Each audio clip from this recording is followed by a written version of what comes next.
Welcome, everyone. We are live, and it is Monday. I won't hold you up long this morning, but let's hear what this card says. Knowledge, like wealth, is intended for use.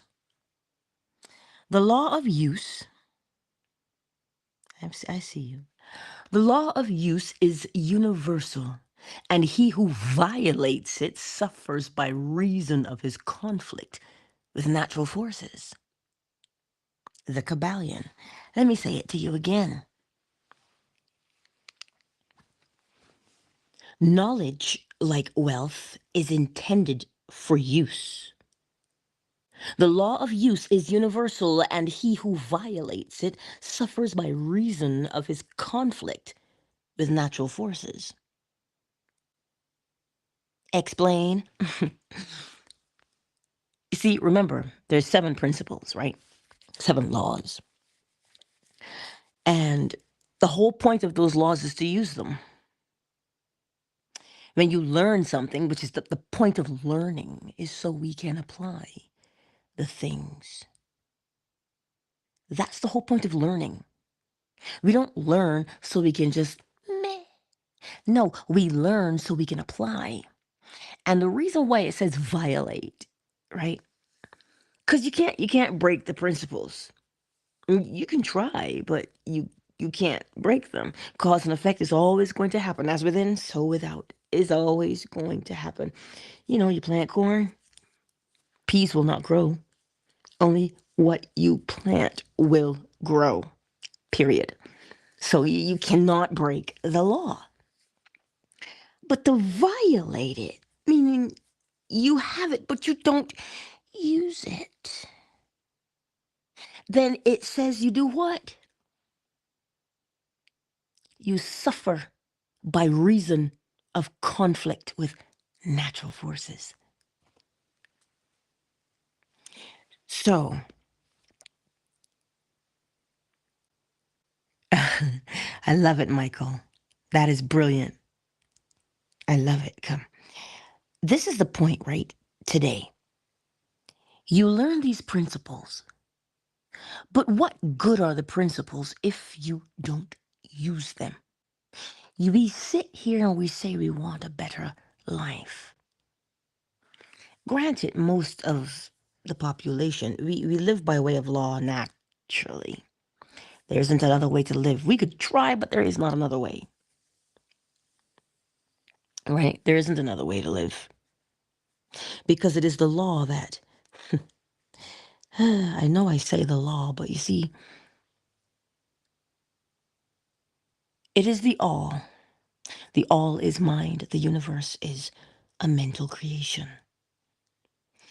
We live by way of those principles on a daily basis because they are the foundation of the universe itself.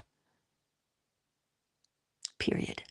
This is what makes, quote unquote, the universe, because when we say universe, we like to give it a personality. But this is what makes the universe impartial.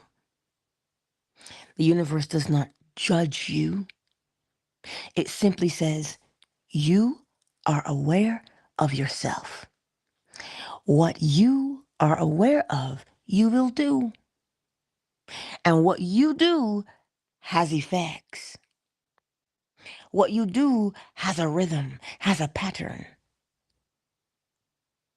Everything stems from who you say you are, from that place. So that's why the universe is impartial. It doesn't judge. It doesn't say, oh, well, look at that. Look at that. Look at George. George is trying so hard. Let me reward George. It doesn't say that. It also doesn't say, oh, look at George, vile creature. Let me punish. No, it doesn't say that either. It just simply says, who does George say he is? And who you are, well, that's what you'll do. Right? It's like my strawberry plant in the kitchen. It's got 2 beautiful strawberries on it. Oh, they're not ripe yet, though. They're blush. They're blush right now.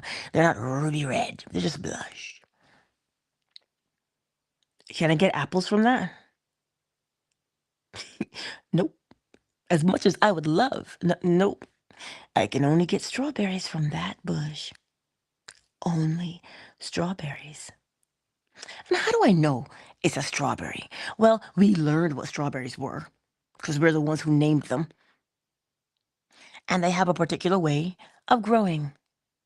They have a particular look to them, their pattern, their rhythm, their way of being.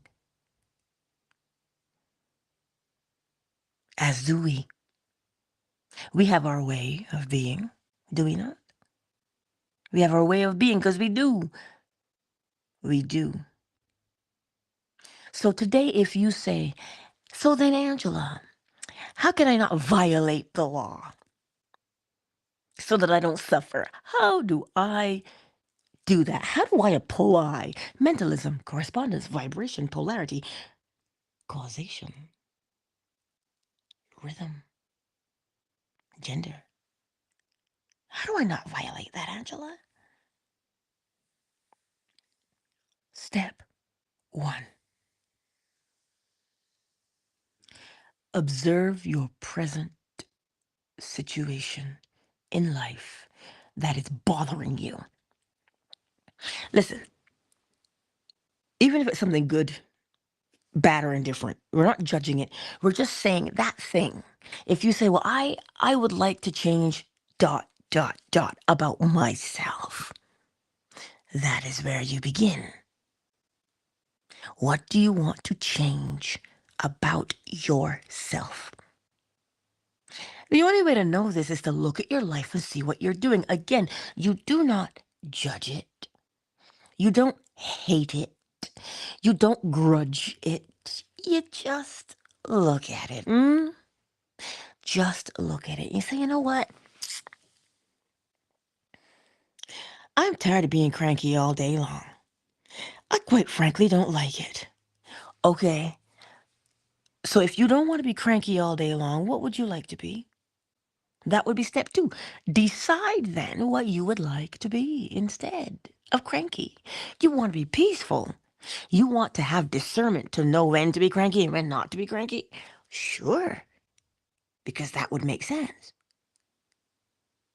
That's what you want. Okay, so if you were peaceful,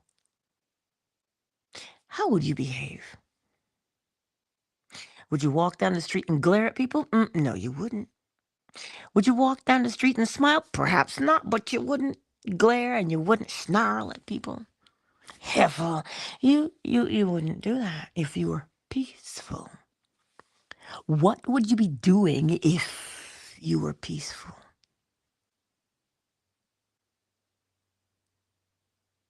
There's a behavior. You're looking at the present behavior of being cantankerous and persnickety and just you're looking at that and you're saying, oh no, I don't like that behavior. You see, it has a behavior that expresses itself to tell you what you are. So in step two, what behavior would you be doing? You have to see it. What behavior would you be doing? See, now that you can spot the behavior you'd be doing, where did you spot that behavior? You sure as heck didn't just say, well, if I were peaceful, I would. You know, I wouldn't have that argument in my head. I'd be encouraging myself throughout the day. I'd be telling myself, you can do this. I'd be I'd be speaking so pleasantly to myself. Well, then what pleasant thing would you say to yourself? Find that pleasant thing you would say to yourself because you just said, if I weren't cranky all day, I'd be saying this to myself. What is it? What would you be saying to yourself? Find that phrase. It's just something simple. Because how would you know if you weren't cranky anymore? Because you wouldn't be saying cranky things. First of all, you wouldn't be. You wouldn't be thinking cranky thoughts. So what kinds of thoughts would you have? Well, what kind of words would come out of your mouth? What kind of words would you whisper to yourself in the silence? Oh, Angela, you got this. Look at you. You come so far. Remember when you used to? Oh, yeah. Remember when you used to just be so, uh, but look at you.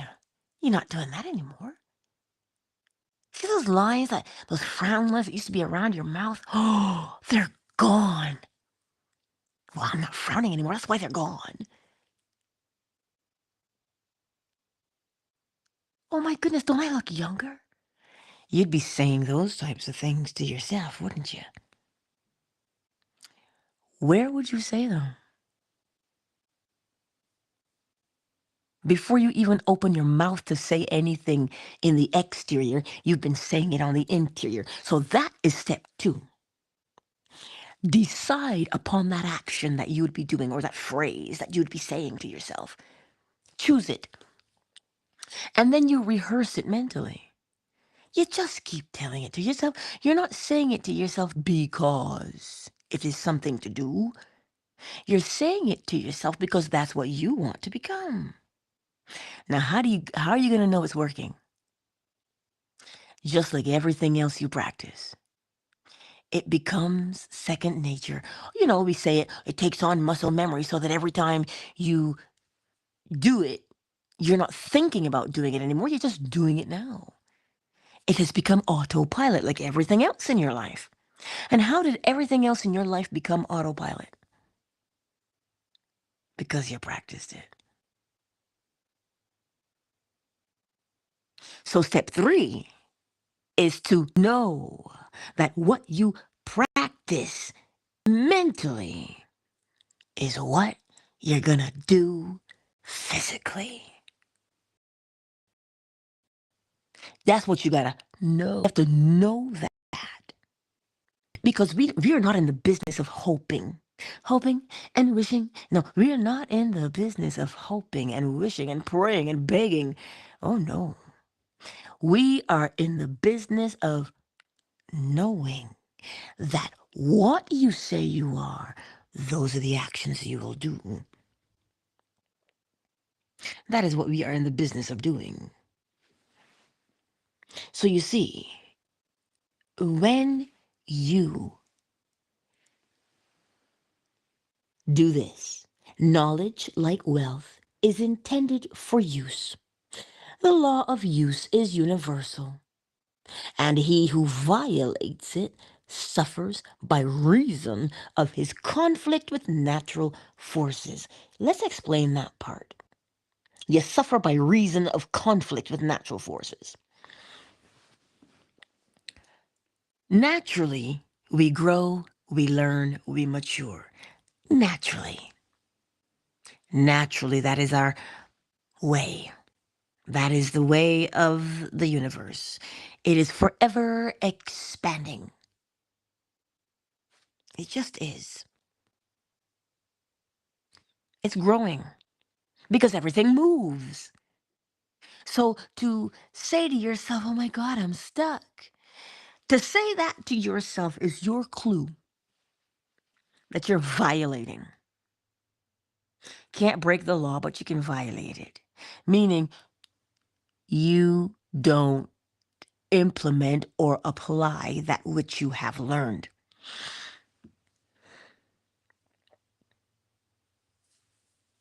That's what you're doing. So if you catch yourself saying, oh my God, I'm stuck. Why is this happening to me? You see that part? It's not for you to judge. It is for you to recognize, wait a minute, I'm in violation. Which law am I violating? Use. You are not using what you have learned. You're not implementing what you've learned. And thereby, because you feel stuck. You see how it hurts when you're stuck and you say, oh my God, I can't break free of this cycle. Yes, you can. How do you break the cycle? I don't like using the word break, but for all intents and purposes, it fits at this moment. To change from what you presently are to what you want to become, you must see it in your mind's eye and rehearse it. Why? Because if you do not do that, you will continually see who you are and do that, thereby giving yourself the appearance of being stuck in an action you don't want to be in.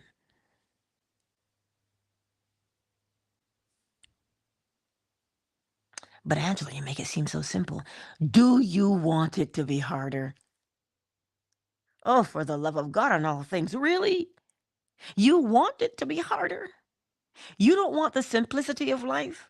Plant corn, reap corn, you don't want that? Well, I want it. I want that, thank you. So what are you doing in your life today that upsets you so much? Hmm? That you shake your fist at it and say, why? What is that thing? You see? As soon as you ask that question, it rears its head and says, oh, well, that would be me. Oh, but look at how long you and I have been together. Look at how long you and I have been doing the do. You know, we are soulmates now. You cannot leave me. That's what that habit is saying to you. It says to you, you cannot leave me. You could try, but you cannot. That's what your habit is saying to you from the shadows, tormenting you day and night. And you sit there and you allow it. Well, Angela, how am I supposed to change that? By recognizing that a habit is simply something you do the same way every time. So if you don't like that habit poking fun at you from the corners and the shadows, talking about you cannot defeat me. You want that habit to keep tormenting you? No, you don't. So what do? Do you fight that habit? Do you fight that habit? No, you don't. Why not? Because the more you fight and struggle against it, the tighter it becomes. Because you're giving it your attention, and what you give your attention to thrives. Oh, you doubt me, do you? What you give your attention to thrives. How? Where's the evidence, Angela? Well, you have plants. You have a pet. You have children. I'm sure you have something in your life. See that plant? Stop feeding it. The plants collectively said, oh, Angela, how could you tell them? Don't tell them to do that. We'll die. Yeah, that's the point. If you don't feed and water that plant, touch it, talk to it, what happens? It withers and it dies because you are not giving it any attention. Same for your dog or your cat or your chickens. You don't feed and water them, they die. Because we think feeding and watering is not attention. Of course it is. You have to interact with it. That's how it gets your attention. You interact with it. So that's why you don't fight the old. You do not fight the old because now it has your attention. So every time you complain about the old and you fight it, it gets stronger. And it keeps saying to you, feed me, Seymour. Feed me. And how do you feed it? By complaining. By telling it how much you hate it. Well, that's how you're feeding it. Because you're giving it your attention. So don't fight the old. Polarize the new. Fancy word, Angela. Say it again. Don't fight the old, but polarize the new. How do you polarize the new?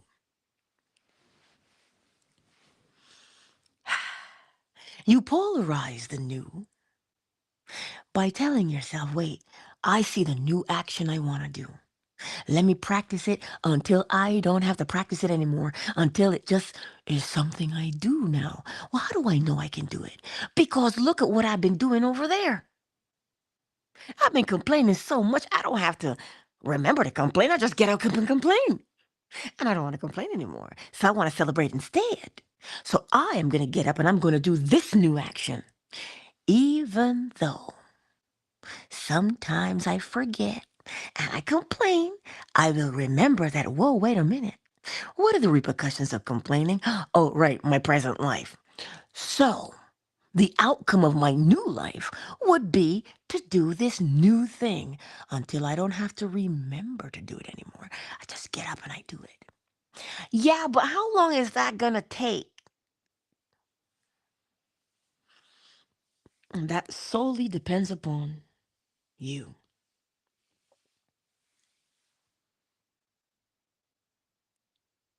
What do you mean it depends upon you?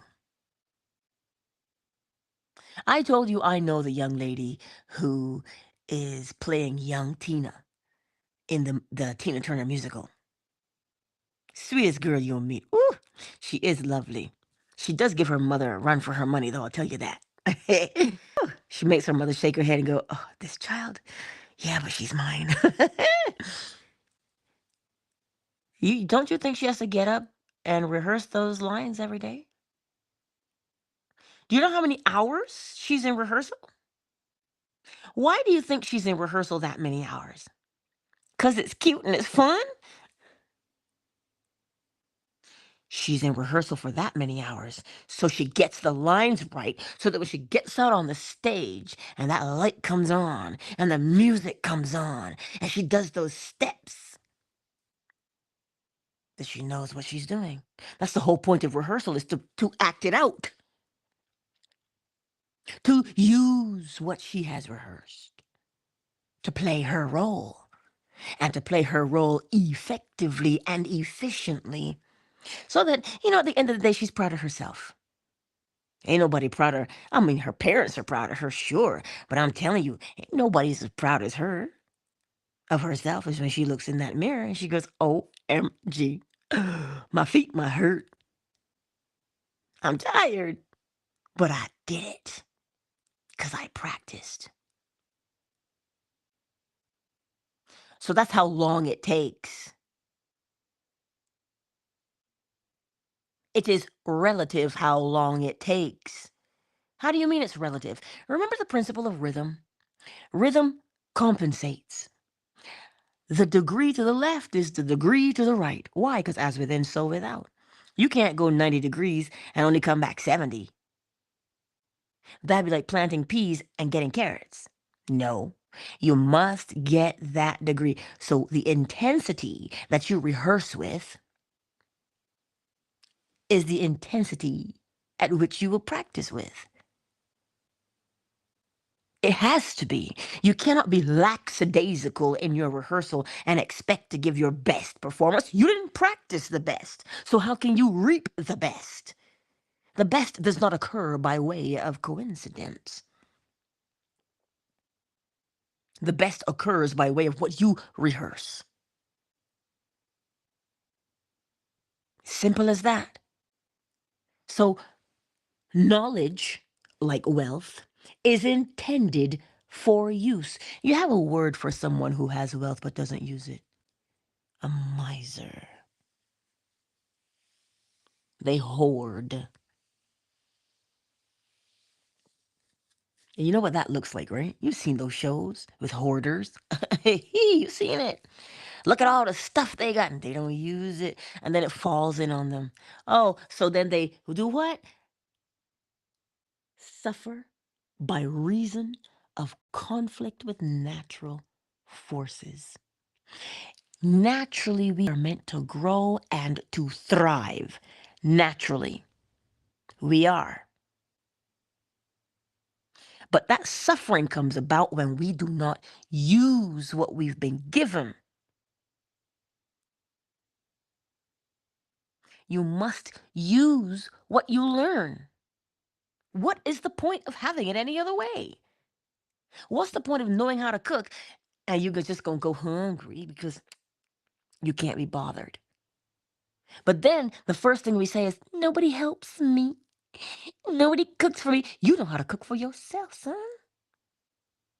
Use it. And you will not go hungry. Isn't that a saying? You teach a man to fish and he'll never go hungry? He'll be able to feed himself. Why? Because he will use what he has learned and he will apply it to better himself. Period.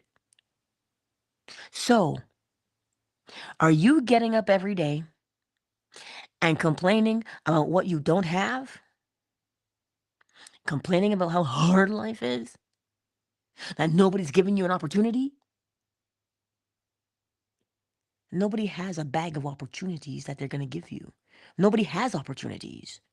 We generate our opportunities. So nobody can hold you back or hold you down as much as we want to believe that. No one has, but the government, the who, what now?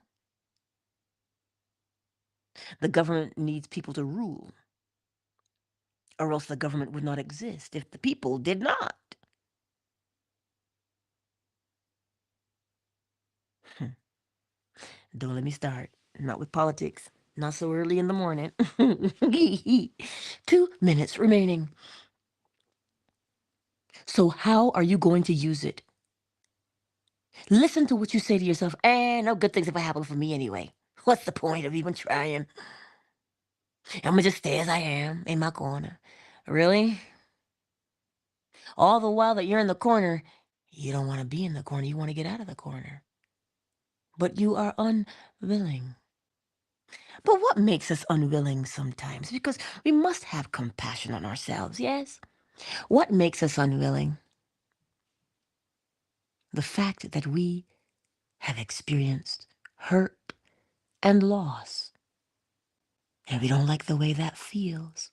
And so we think that by not engaging with life, we will somehow reduce the loss we suffer.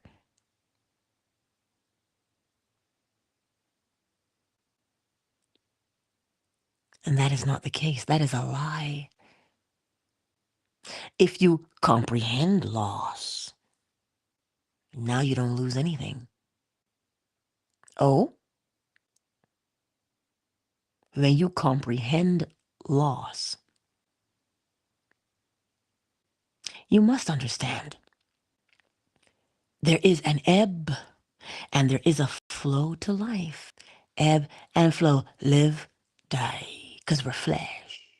But the part of us that animates our body so that we live cannot die, does not, will not die because it's not alive, nor is it dead. It is. It is.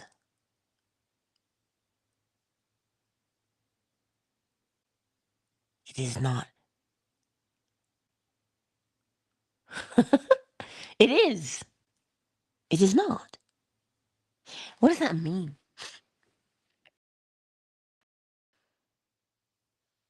See, we, in our view, because we have these bodies and we know that we're born and we know that we die, we fear what we think is the unknown. I can't lay here and tell you that I don't. I have a 16-year-old. I need him to be around. He needs me to be around, you know? So as a parent, we worry and we fret about those. How long am I going to be here? Ew. We worry and we fret about it. I cannot tell you that I don't. But I teach him, though, because he came face to face with it about 3 years ago, where I almost did die and leave him. And he says, Ma, I don't ever want to go through that again. I said, well, then you better understand. So here's what we understand. I'm not always going to be here. You're not always going to be here in the flesh. In the flesh. But that which animates my flesh, that gives me the ability to breathe and to speak and to hold you and to tell you that I love you, will always be here.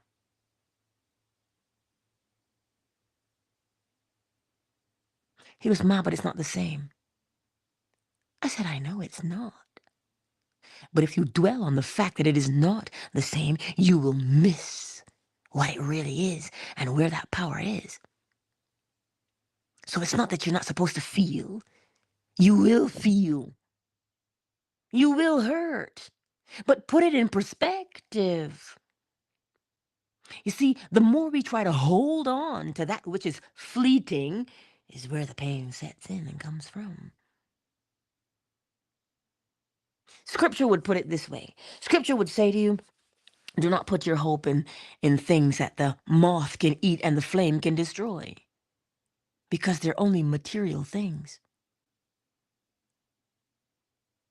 But it is the immaterial that makes you powerful.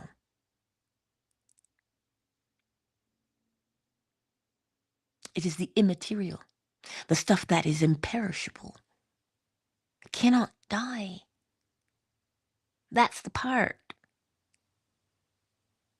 So when you grasp that portion, now you will live. Of course, because you'll put it in perspective and you will live to the fullest. But most of us live in fear of death, which causes shrinkage. How can you be expansive when you fear? You do not fear it. You comprehend it. And the fear leaves. Why? Because you know the outcome. Knowing that outcome stems from applying that which we have learned so that we stop suffering by way of conflict with natural forces.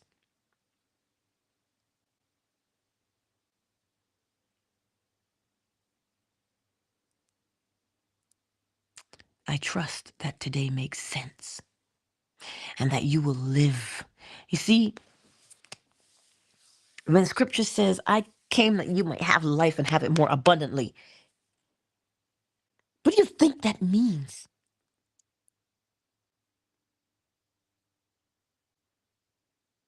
To have an abundant life is to comprehend the purpose of living is to live, not in fear of anything, but to live. So how does one banish fear, Angela?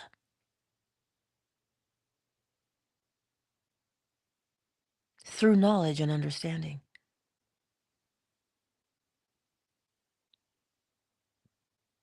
You see, we fear the unknown.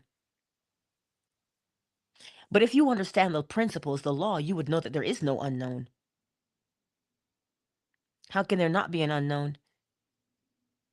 Because there is only knowing. You always know yourself. So whether you have this body, you're always going to know self.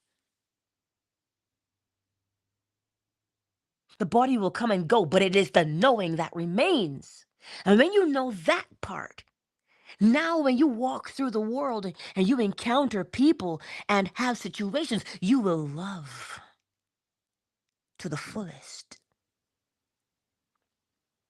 You will love it to the fullest. You will squeeze all the beauty that this life can give you, and you will experience it and you will share it and not hoard it for fear of losing it.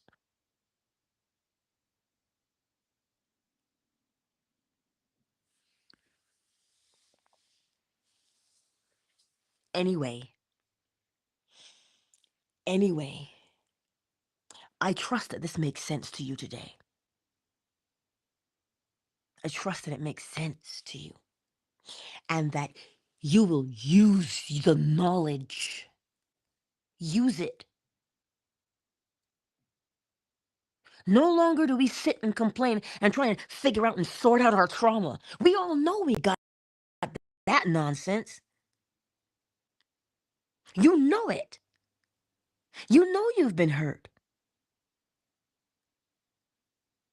Well, stop giving that your attention. Because you know how, we are so clever. We humans, we think we're so clever. But that's where the deception lies.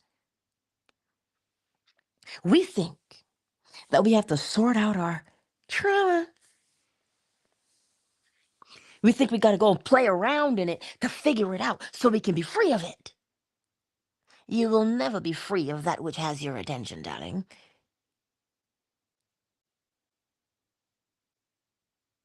That which has your attention has you.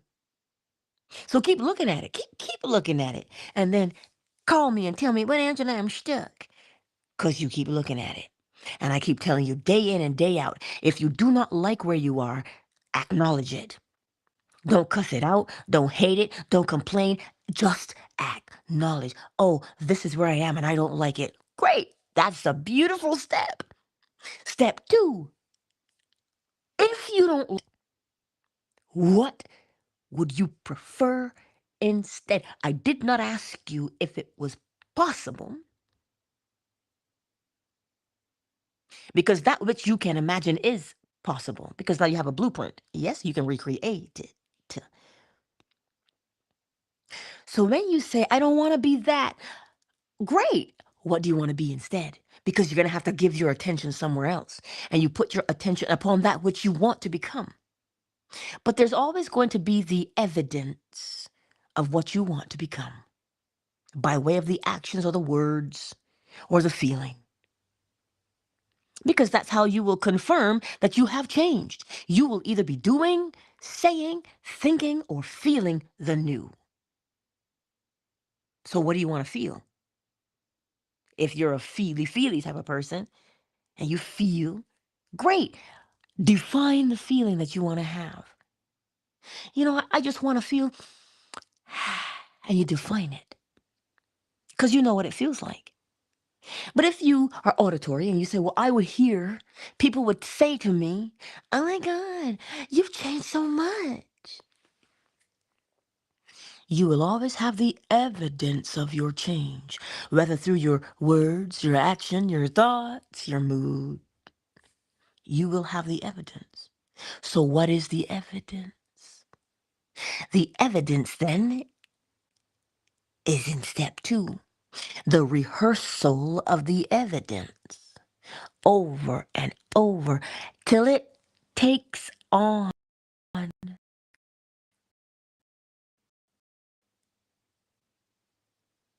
that what we call new. You say, oh, well, this is the new, because that's the neurological pathway that's in your brain now that you've set down. And step three is the funnest part of it all. You know that that which you rehearse, you will do. Oh, my name is Sandra. Hello, Sandra.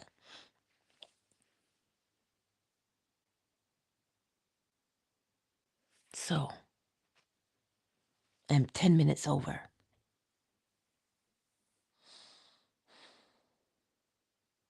Step one, acknowledge where you are without judgment or complaint. Step two, experience in imagination what you would be doing in reality if you were the man or the woman you wanted to be. Step three, know that that which you do in step two, you will live out. So don't ask how long it takes. Do it until you don't have to think about doing it anymore. Let us welcome everyone to the space this morning, shall we? Oh, the better man is in the house. I see you. Kiki, hey girl. I see you in these YouTube. No, you're not in these YouTube streets. You're in these Facebook streets. I see you. Thank you for being here because I know it's early. There's a couple more people. I wonder if Miss Liza is on. Herbal, perhaps? Mm? Ray of sunshine? I see you, though. Twitter? Well, you know, Twitter's for the replay gang. Who is on Fanbase today? We've got the lovely Miss McQueen. My Scotch bonnet. Hey. We've got Michael. Michael says he's on his day off. And he's listening without driving today. Ow. It's great to have you. Funny, I did not see your counterpart. I did not see Big Mike. Ray Ray is in the house. My sweet KZ. Oh, Dawn. Hello, Dawn, darling. I see you. I see you, Dawn. Welcome to each and every one of you who showed up this morning. Thank you for being here. Remember what it says. Knowledge, like wealth, is intended for use.